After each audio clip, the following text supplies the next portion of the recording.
बोलिए श्री वृंदावन बिहारी लाल की जय। भक्त वत्सल भगवान की जय। श्री राधा कृष्ण की जय। श्री सीता राम जी की जय। सब भक्तों की जय, सब संतों की जय। जय जय श्री राधे, जय जय श्री राधे, जय जय श्री राधे। हम भगवत नाम की महिमा नामक पुस्तक जो श्री गीता प्रेस द्वारा प्रकाशित है, उसका अध्ययन पाठन कर रहे हैं। तो यहाँ बताया गया कि नाम भजन के कई प्रकार हैं। जैसे जप करना, भगवान का स्मरण करना, कीर्तन करना, ये सभी नाम जप के अंतर्गत आते हैं। इनमें सबसे पहले जप की बात कही जाती है।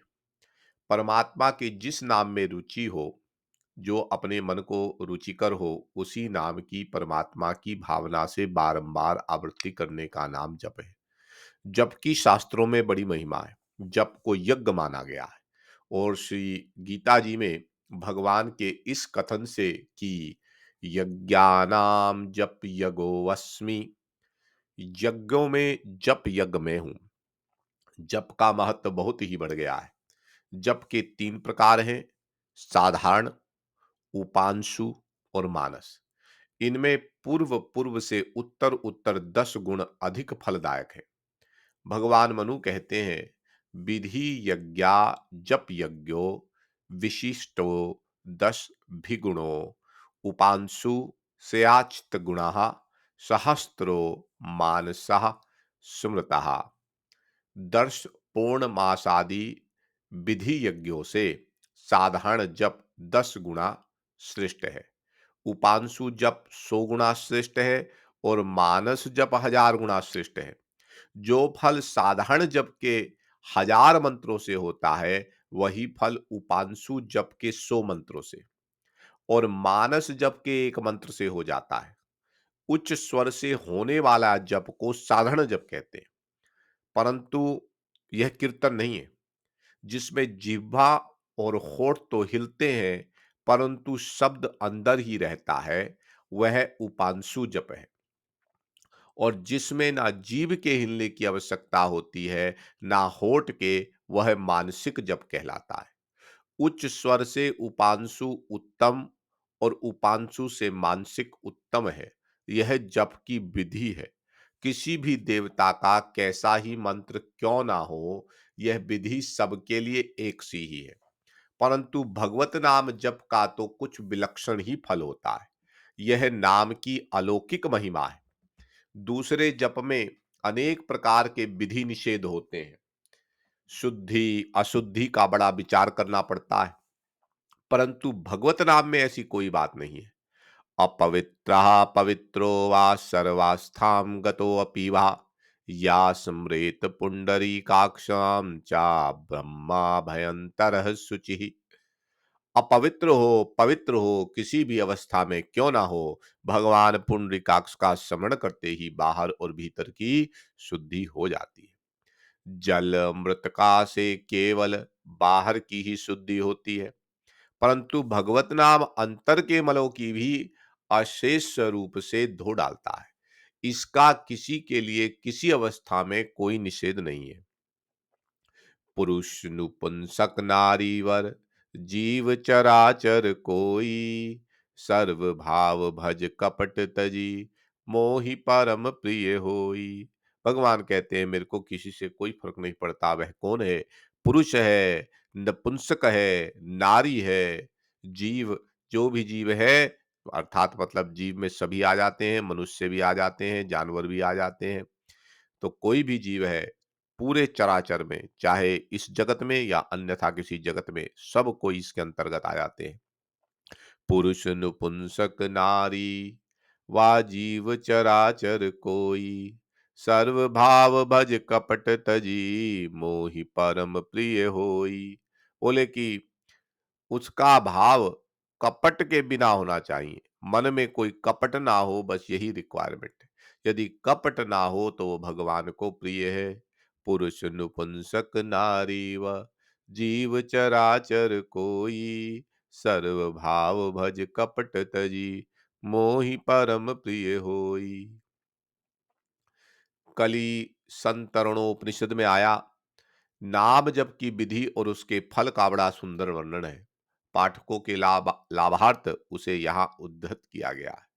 हरि ओम द्वापरन्ते नारदो ब्रह्माणाम जगाम कथम भगवन् गा पर्यटन कलिम संतर्यामिति।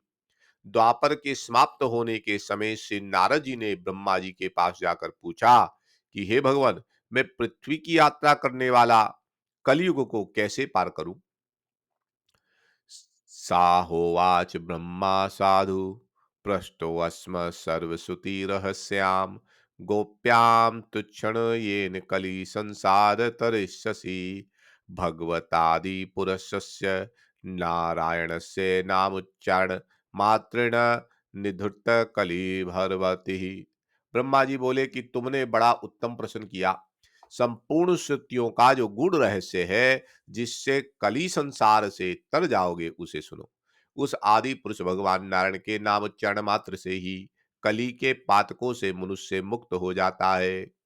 उस आदि पुरुष भगवान नारायण के नाम उच्चारण मात्र से ही कली के पातकों से मनुष्य मुक्त हो जाता है। नारद पुनः प्रपश्च तानाम किमति साहोवच हिरण्यगर्भः हरे राम हरे राम हरे राम हरे राम राम राम हरे हरे हरे कृष्ण कृष्ण कृष्ण हरे हरे हरे राम राम राम हरे हरे हरे कृष्ण कृष्ण कृष्ण हरे हरे इति षोडशंकः नामं कली कलमक्षानं नातः परतोरुपायः सर्ववेदेषु दृश्यते इति षोडशकलवतस्य पुरुषस्य आवरण विनाशनम ततः प्रकाशते परम ब्रह्मा मेघपाय रविरसिम्ह मंडलवेति।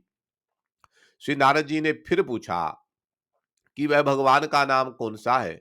ब्रह्मा जी ने कहा, हरे राम राम राम हरे हरे हरे कृष्ण कृष्ण कृष्ण हरे हरे। इन 16 नामों के उच्चारण करने से कली के संपूर्ण पातक नष्ट हो जाते हैं। संपूर्ण वेदों में इससे श्रेष्ठ और कोई उपाय नहीं देखने में आता। इन 16 कलाओं से युक्त पुरुष का आवरण नष्ट हो जाता है। आवरण अर्थात अज्ञान, मोह। और मेघों के नाश होने से जैसे सूर्य किरण समूह प्रकाशित होता है, वैसे ही आवरण के नाश से ब्रह्म का प्रकाश हो जाता है। नारद जी ने फिर पूछा, पुन नारदः प्रपश्च भगवान को वश्चा विधिरिति। इसकी विधि क्या है। त्वाम होवाच नास्य विधिरिति सर्वदा शुचिरः सरुचिर्वः पठन् ब्राह्मणः श्लोकन्तां सीमपतां सारूपतां सायुज्यतमेति। नारद जी ने फिर पूछा कि हे भगवान, इसकी क्या विधि है। ब्रह्मा जी ने कहा, कोई विधि नहीं है। सर्वदा शुद्ध या शुद्ध नाम उच्चारण मात्र से ही सालोक्य, सामीप्य, सारूप्य और सायुज्य मुक्ति मिल जाती है। इस मंत्र में भगवान के 3 नाम हैं। हरे राम राम राम हरे हरे हरे कृष्ण कृष्ण कृष्ण हरे हरे। तो इसमें 3 नाम है, हरि, राम और कृष्ण। इनमें हरि शब्द का अर्थ है हरित यज्ञो चेताम सीति हरि। जो योगियों के चितों को हरण करता है वह हरि है। अथवा हरि हरति पापानि दुष्ट चितरपि स्मृतः अन्यच्छ्याम यापि संस्पृष्टो देह्येता ही पावकः। जैसे अनिच्छा से स्पर्श कर लेने पर भी अग्नि जला देती है, इसी प्रकार दुष्ट चित्त से भी स्मरण किया हुआ जो हरि पापों को हर लेता है, उसे हरि कहते हैं। राम शब्द का अर्थ है रमन्ते योगिनो अस्त्रेतातिरामः। जिसमें योगी गण रमण करते हैं, उसका नाम राम है। अथवा रमन्ते योगिनो अनंते नित्यानंद चिदांतमणि इति राम पदेनांसो पर ब्रह्मा विधीयते। जिस अनंत चिदात्मा पर ब्रह्म में योगी गण श्रवण रमण करते हैं, वह है राम। कृष्ण शब्द का अर्थ है कृषत्ते योगिना मनासितम कृष्ण। जो योगियों के चित्त को आकर्षित करता है वह कृष्ण है। अथवा कृषि भवाचकः शब्दोपस्थः निर्वृत्तवाचकः यो तयोरक्यं परब्रह्मा कृष्ण इत्याभिधीयते। कृष्ण भूयाने सत्यवाचक।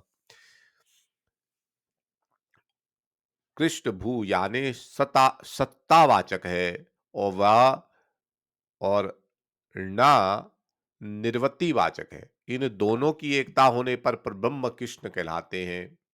यदास्य षोडशाकस्य सार्धत्रिकोटि जरपति तथा ब्रह्म हत्यां तरति स्वर्णशते यातो पूतो भवाति। वृक्षलिगामनाथ पूतो भवति सर्वधर्म परित्याज्ञा पाप सधादम शुचिताम पुच्यते सधो मुच्यते सघो मुच्यते इत्युपनिषता। ब्रह्मा जी फिर कहने लगे कि यदि कोई पुरुष इन 16 नामों के 3.5 करोड़ जप कर ले तो वह ब्रह्म हत्या, स्वर्ण की चोरी, शुद्र स्त्री गमन, सर्वधर्म त्याग रूपी पापों से मुक्त हो जाता है। वह तत्काल ही मुक्ति को प्राप्त होता है। इस जप के करने की विधि क्या है? इससे यह सिद्ध हो गया कि स्त्री, पुरुष, ब्राह्मण, अंतज, गृही, वनवासी, शुद्ध, अशुद्ध, विद्वान, मूर्ख कोई भी किसी भी प्रकार से इस षोडश नाम के 3.5 करोड़ मंत्र का जप कर लेता है, वह समस्त महापातकों को, उनके फलस्वरूप नरकों को और स्वर्ग आदि मोक्ष मार्ग के प्रतिबंधनों से मुझ कर परमात्मा के सच्चिदानंद घन स्वरूप को अनायास ही प्राप्त हो जाता है। कितना सहज और कितना सस्ता उपाय है। जिस परमात्मा को प्राप्त करने के लिए लाखों करोड़ों जन्मों तक प्रतीक्षा करनी पड़ती है, जिस परमात्मा सुख को पाने के लिए अनंत जन्मों की साधना की आवश्यकता होती है, वही परमात्मा की प्राप्ति रूपी सिद्धि यदि 15 वर्षों में घर में रहते हुए, संसार का काम करते हुए, शास्त्रों से अविरुद्ध भोगों को भोगते हुए मिल जाए तो फिर और क्या चाहिए। इससे सस्ता सौदा क्या हो सकता है। हम सारी उम्र बिता देते हैं थोड़े से धन संग्रह करने के लोभ से, जिसका संग्रह होना ना होना भी अनिश्चित रहता है। परंतु समस्त धनों का मूल, समग्र धनपतियों का एकमात्र स्वामी, समस्त देव, यक्ष, गंधर्व, किन्नर, पितृ, मनुष्य, राक्षस आदि के कुल धन की जिस अतुलित धनराशि के एक अंश के कोट्यांश के साथ भी तुलना नहीं की जा सकती, ऐसा वह परम धन स्वयं यदि 15 वर्ष के श्रद्धा युक्त सहज साधनों से अपने अस्तित्व के साथ तुम्हारे अस्तित्व को मिला लेता है, तो बताओ फिर तुम्हें और किस वस्तु की आवश्यकता रह जाती है। जब स्वयं सम्राट का ही पद मिल जाए, तब छोटे से छोटे खेत तो उसमें आप ही आ जाते हैं। तुम संसार का मामूली धन चाहते हो, वह सारे खजाने का स्वामित्व ही तुम्हें सौंप देता है। फिर मामूली धन की प्राप्ति के लिए कोई गारंटी भी नहीं करता। जब समझदार लोग यूं ही कहते हैं, भाई उद्योग करो, तुम्हारे भाग्य में होगा तो मिल जाएगा, परंतु इस परम धन की प्राप्ति के लिए तो शास्त्र जिम्मा लेता है। ब्रह्मा स्वयं कहते हैं, इतिहास इस बात की सत्यता का प्रमाण दे रहा है। भक्तों की गाथाएं उच्च स्वर से इस ध्रुव सत्य की घोषणा कर रही हैं। इसके प्रत्यक्ष उदाहरण भी मिल सकते हैं। ऐसी स्थिति में अविश्वास की तो कोई बात ही नहीं रह जाती। लोग कह सकते हैं कि हम घर का काम करते हुए प्रतिदिन इतने मंत्रों का जाप कैसे करें। इतने जप में कम से कम 6 घंटे का समय चाहिए, परंतु उनका ऐसा कहना भूल से होता है। यदि हम लोग समय का उपयोग सावधानी के साथ करें तो घर और आजीविका के काम में किसी प्रकार की बाधा नहीं पड़कर भी इतना जप प्रतिदिन हो सकता है। उस देव मंत्र के जप में बाधा आती है जो स्नान का शुद्ध हो, एक समय एक जगह बैठकर किया जाता है। वैसे जप में लगातार इतना समय लगाना कठिन होता है, परंतु इस नाम मंत्र के जप में तो उसी तरह की कोई अड़चन नहीं है। चलते फिरते, बैठते बैठते, सोते, आजीविका का काम करते, जब समय सभी अवस्था में यह जप हो सकता है।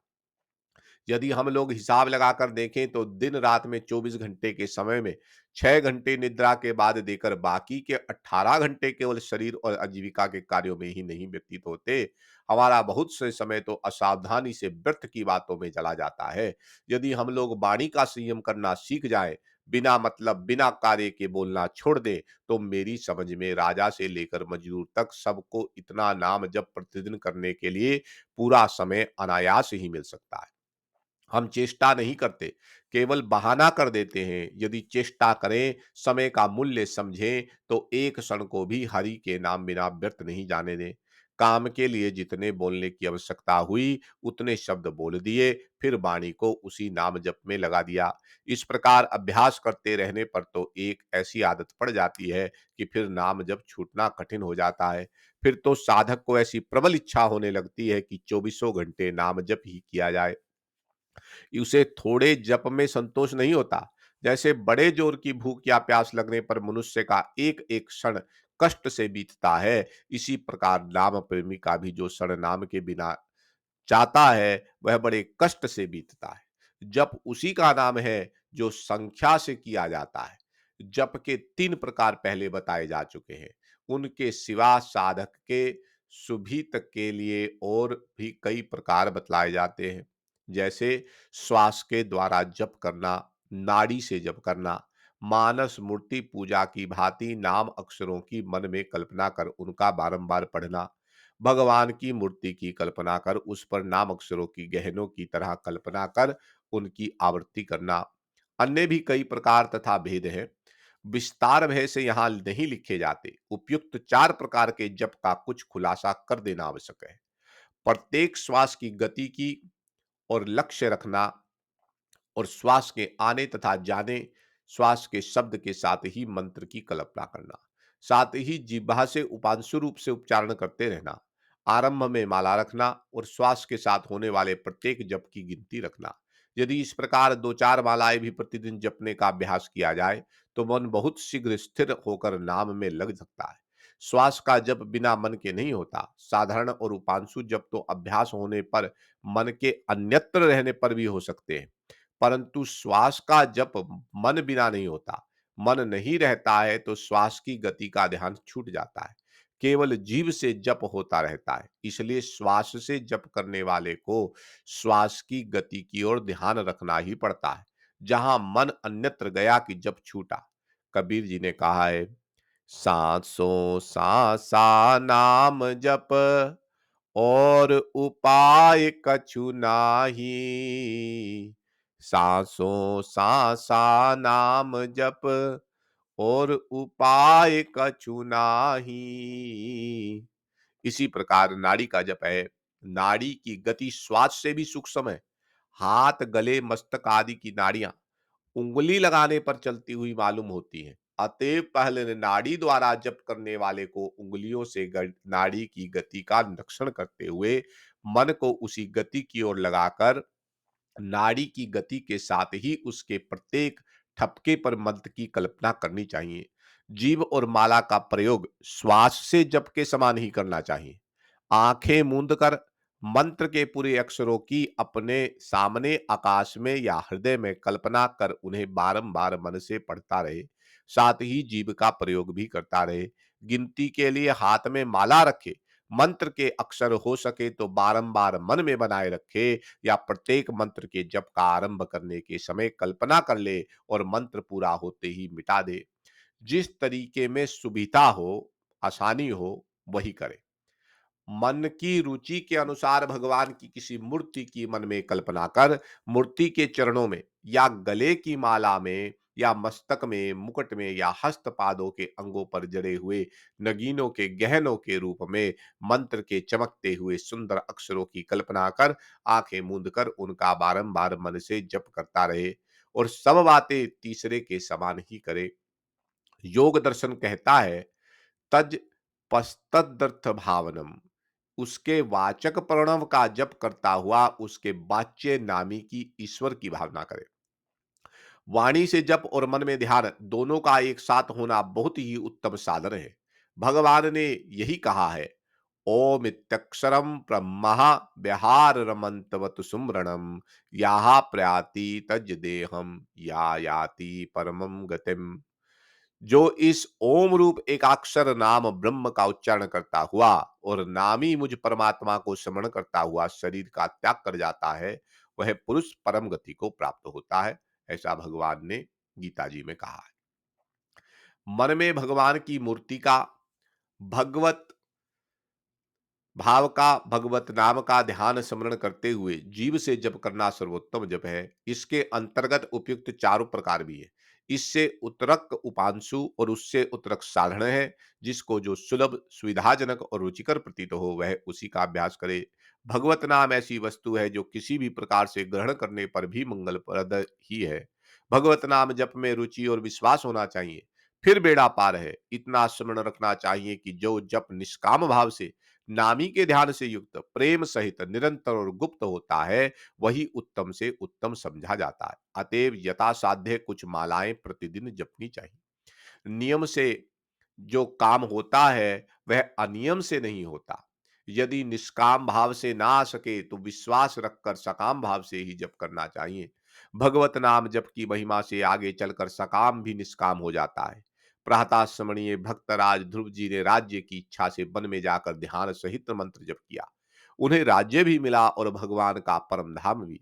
उन्हें सिद्धि भी बहुत शीघ्र मिली। थोड़े से ही समय में काम बन गया। इतना सब क्यों हो गया? इसलिए कि ध्रुव दृढ़ विश्वासी था।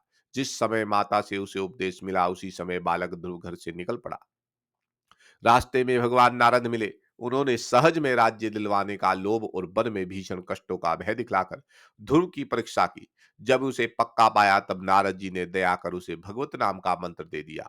ध्रुव दृढ़ निश्चय के साथ तन मन की सारी सुधि भूलकर मंत्र का जप करने लगे। भगवत भाव से उसके हृदय में आनंद का समुद्र उमड़ा।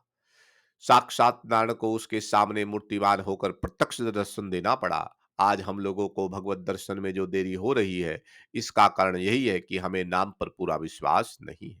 जितने अंश में विश्वास है, उतने अंश में सिद्धि भी होती ही है।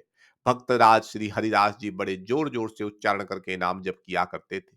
3 लाख नाम जप कर उनका नियम था। रामचंद्र चंद्र खां की भेजी हुई वैश्या उन्हें डिगाने आई, परंतु 3 रात्रि हरिदास जी के पवित्र मुखारबिंद की निकली हुई परम पुनीत हरि ध्वनि को सुनकर स्वयं पाप पथ से दिख गई और उसी क्षण दुराचार छोड़कर परम वैष्णवी बन गई। तात्पर्य यह है कि विश्वास और प्रेम के साथ नाम जप होना चाहिए। किसी प्रकार नाम का फल अमोघ ही है। श्रवण जप के साथ ही रहता है और अलग भी। यूं तो पहले स्मृति हुए बिना ना जप होता है ना कीर्तन होता है, परंतु बीच में स्मरण छूट जाने पर भी जप कीर्तन होता रहता है। जीव का अभ्यास हो जाने पर जप होता रहता है। ठीक मंत्रों के अनुसार ही माला की मणियों पर भी हाथ चलता रहता है, परंतु स्मरण नहीं रहता। स्मृति मन की वृत्ति है। वाणी अभ्यासवश एक काम करती है। मन उस समय किसी दूसरी स्मृति में रमता रहता है। इसलिए भगवान ने मन सहित वाणी के जप को उत्तम बतलाया है। जिसे जप में नाम की मूर्ति, उसके गुण, उसके भाव या नाम की स्मृति रहती है, वह जप स्मरण युक्त जप कहलाता है। जो जप केवल जिह्वा से होता है, वह जप स्मरण रहित कहा जाता है। श्रवण रहित की अपेक्षा श्रवण युक्त का महात्म अधिक है, क्योंकि उसमें मन वाणी दोनों एक काम करते हैं। महात्मा पुरुषों के वचन है कि जिसकी जवान और मन दोनों एक से होते हैं, वही सच्चा साधु है। श्रवण युक्त जप में जबान और मन दोनों की एकतात्मता हो जाती है, इसलिए उसका फल इतना विशेष है। परंतु श्रवण ऐसा भी होता है जो केवल स्मरण ही कहलाता है, जप नहीं। जप वही होता है जिसकी संख्या होती है। स्मरण की कोई संख्या नहीं होती। जहां तक स्मरण का पूरा अभ्यास ना हो, वहां तक स्मरण युक्त जप ही करने की चेष्टा करनी चाहिए। परंतु जब स्मरण का पूरा अभ्यास हो जाए, तब फिर जप की कोई आवश्यकता नहीं रह जाती। ऐसे अनन्य स्मरण की विधि और उसका फल श्री भगवान कहते हैं, अनन्य चेता सततम यो माम स्मृति नित्यया तस्याम सुलभम पार्थ नित्य युक्तस्य योगिना। अनन्य चेता सततम यो माम स्मृति नित्यशः तस्याम सुलभम पार्थ नित्य युक्तस्य योगिना। श्री भगवान गीता जी में कहते हैं, जो पुरुष अनन्य चित्त होकर, मतलब उसका चित्त इधर उधर नहीं भटक रहा, केवल भगवान के चरणों में स्थिर हो गया है, जो पुरुष अनन्य चित्त होकर सदा सर्वदा मुझे स्मरण करता है, उस मुझे निरंतर स्मरण करने वाले योगी के लिए मैं सुलभ हूँ। चित्त में दूसरे विषयों को कभी स्थान ना हो, प्रतिदिन प्रतिदिन उसी की स्मृति बनी रहे। इस प्रकार नित्य लगे रहने वाले भगवान सहज हो जाते हैं। परंतु इस स्मरण का रूप कैसा होता है, इसके विषय में भक्तराज कबीर जी ने कुछ कहा है। कबीर जी कहते हैं, सुमिरन की सुधियों करो जैसे कामी काम, पलक ना बिसरे निस दिन आठो याम। सुमिरन की सुधियों करो जो सुर भी सुत माही, कह कबीर चारो चरत बिसरत कबहू नाही। सुमिरन की सुधियो करो जैसे दाम कंगाल, कह कबीर बिसरे नहीं पल पल लेत संभाल। सुमिरन सो मन लाइए जैसे नाद कुरंग, कह कबीर बिसरे नहीं प्राण तजे ते ही संग। सुमिरन सो मन लाइए जैसे दीप पतंग, प्राण तजे छिन एक में जरत न मोड़े अंग। सुमिरन सो मन लाइए जैसे कीट भिरंग, कबीर बिसारे आपको होए जाए ते ही रंग। सुमिरन सो मन लाइए जैसे पानी मीन, प्राण तजे फल पीछड़े संत कबीर कह दीन। तो कबीरदास जी कहते हैं, जैसे कामी आठ पहर में एक क्षण के लिए भी स्त्री को नहीं भूलता, जैसे गोवन में घास चरती हुई भी बछड़े को सदा याद रखती है। जैसे कंगाल अपने टेंटे के पैसे को पल पल में संभाल करता है, जैसे हिरण प्राण दे देती है परंतु वीणा के स्वर को नहीं भूलना चाहता, जैसे बिना संकोच के पतंग दीप शिखा में जल मरता है परंतु उसके रूप को भूलता नहीं, जैसे कीड़ा अपने आप को भुलाकर भ्रमर के समरण में उसी के रंग का बन जाता है, और जैसे मछली जल से बिछड़कर प्राण त्याग कर देती है परंतु उसे भूलती नहीं। इसी प्रकार गोस्वामी श्री तुलसीदास जी महाराज ने भी कहा है, काम ही नारी पियारी जिमी, लोभ ही प्रिय जिमी दाम। तिमि रघुनाथ निरंतर, प्रिय लागहु मोहि राम। काम ही नारी पियारी, जिमि लोभ ही प्रिय जिमि दाम। तिमि रघुनाथ निरंतर, प्रिय लागहु मोहि राम। सियावर राम जय जय राम, मेरे प्रभु राम जय जय राम। इस प्रकार जिनका मन उस परमात्मा के नाम चिंतन में रम जाता है, वे तृप्त, पूर्ण काम और अकाम हो जाते हैं। उन्हें किसी भी वस्तु की इच्छा अवशेष नहीं रह जाती। श्री भगवान ने भी कहा है, ना पार मेष्टेयम ना महेन्द्र श्याम, ना सर्वभौमाम ना रसाधिपत्यम, ना योग सिद्धिर पुनर्भवम वा मया पितेत बच्छति मृदन्नान्यताम। जिसने अपना चित्त मुझ में अर्पित कर दिया वह मुझे छोड़कर ब्रह्मा जी का पद, स्वर्ग का राज्य, समस्त भूमंडल का चक्रवर्तित्व, पाताल आदि देशों का आधिपत्य, आड़ी अणिमा आदि योग की सिद्धियां तथा मोक्ष कुछ भी नहीं चाहता। यहां पर कोई कह सकते हैं कि यह तो नामी के स्मरण की कथा है, यहां नाम की कौन सी बात है? इसका उत्तर यह है कि नाम से ही नामी का पता लगता है। हम यदि अपने पिता के स्वरूप का स्मरण करते हैं तो पिता किस संबंध नाम का स्मरण पहले होता है। नाम बिना नामी की कल्पना ही नहीं हो सकती। नाम ही नामी का परिचय कराता है। गोस्वामी श्री तुलसीदास जी ने महाराज ने कहा है, देखहु रूप नाम आधीना, रूप ज्ञान नहीं राम वहीना। देखहु रूप नाम आधीना, रूप ज्ञान नहीं नाम विहीना। रूप विशेष नाम बिनु जाने, करतल गत न परहि पहचाने। रूप नाम के अधीन ही देखा जाता है। किसी के हाथ में हीरा है, परंतु जब तक उस हीरे को वह हीरा नहीं समझता, तब तक उसे रूप का ज्ञान नहीं होता। रूप का ज्ञान हुए बिना वह उसका मूल्य नहीं जानता। जब किसी जौहरी से उसका नाम हीरा जान लेता है, तभी उसे उसकी बहुमूल्यता का ज्ञान होता है। इससे यह सिद्ध हो गया कि नाम का स्मरण हुए बिना नामी का ज्ञान नहीं होता। नाम का कुछ दिनों तक स्मरण करने पर साधकों के अंतर में जो एक आनंद का सरोवर बंधा पड़ा है, उसका बांध टूट जाता है। वह सुख की प्रबल धारा में बह जाता है। उस समय उस राम रस के सामने उसे सब रस फीके मालूम होने लगते हैं। वह जोर से पुकार उठता है, पायो नाम चारु चिंतामणि, उर करते न खसे हो। नाम की सुंदर चिंतामणि मुझे मिल गई, अब मैं इस हृदय और हाथ में कभी ना जाने दूंगा। वह ऐसा क्यों कहता है? इसलिए कि उसे इसमें वह सुख मिलता है जो बड़े बड़े विश्व सम्राटों को भी नसीब नहीं होता। भगवान कहते हैं, मत्या पित्रात्मनम सभ्या निरपेक्ष सर्वतः, मयात्मना सुखम यततम कृतः स्याद विश्वात्मनाम।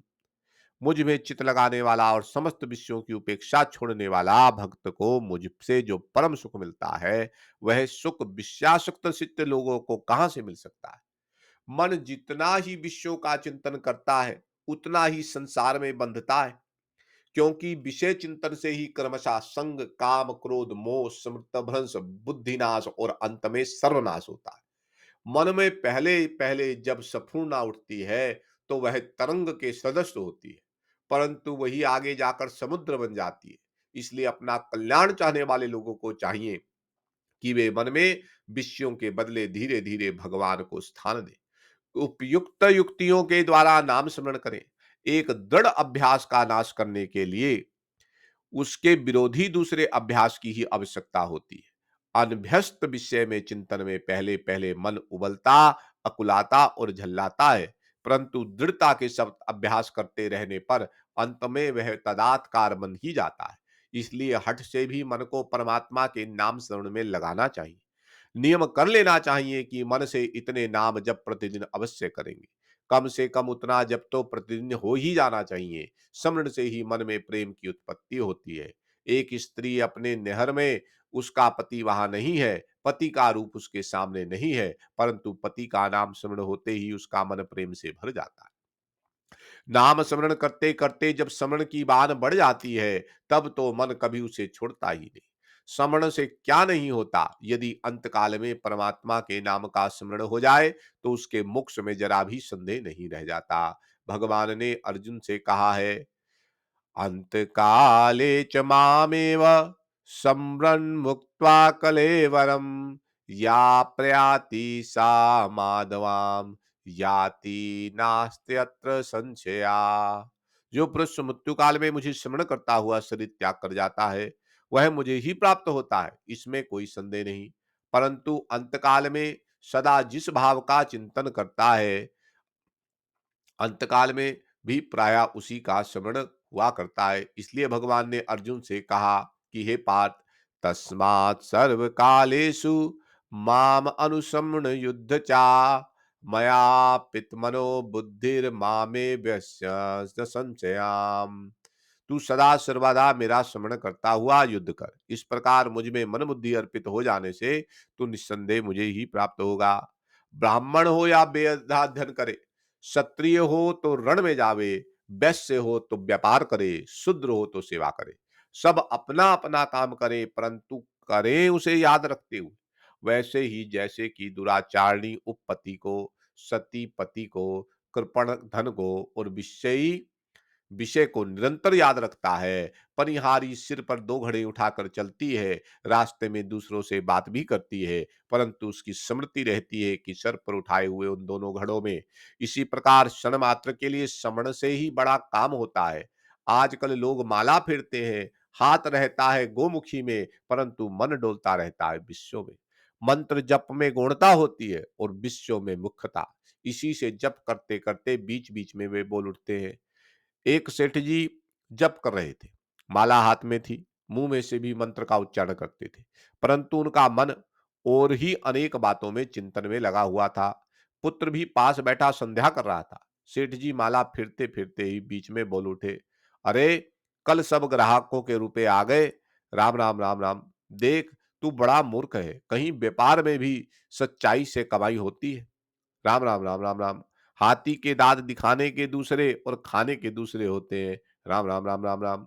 नहीं तो व्यापार में रस कैसे बैठे? राम, राम, राम, राम, राम। मतलब बीच-बीच में बात भी बोला जा रहा है और बीच-बीच में राम, राम भी कर रहा है। इस तरह राम नाम करने वाले ढोंगी लोगों के कारण ही नाम पर लोगों की रुचि घटती है। परंतु नाम प्रेमियों को इस ओर ध्यान नहीं देना चाहिए।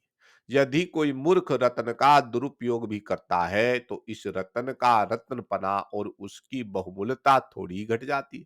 कहने का तात्पर्य केवल इतना ही है कि स्मरण सच्चा होने से शीघ्र ही फलप्रद होता है। तो हमने आज स्मरण के विषय के अंदर चर्चा की। कल की कथा में कीर्तन के विषय में चर्चा होगी। तब तक कथा को विराम देते हैं। एक बार भगवत नाम कर लेते हैं। श्री राम जय जय राम। श्री राम जय जय राम। श्री राम जय जय राम। श्री राम जय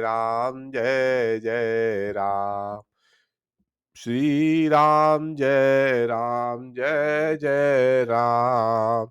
श्री राम जय जय राम। जय सिया राम जय सिया राम। जय सिया राम जय सिया राम। बोलिए श्री वृंदावन बिहारी लाल की जय। बोलिए भक्तवत्सल भगवान की जय। बोलिए श्री गोविंद की जय। उमापति महादेव की जय। पवन पुत्र हनुमान की जय। सब भक्तों की जय। सब संतों की जय। जय जय श्री राधे। जय जय श्री राधे। जय जय श्री राधे।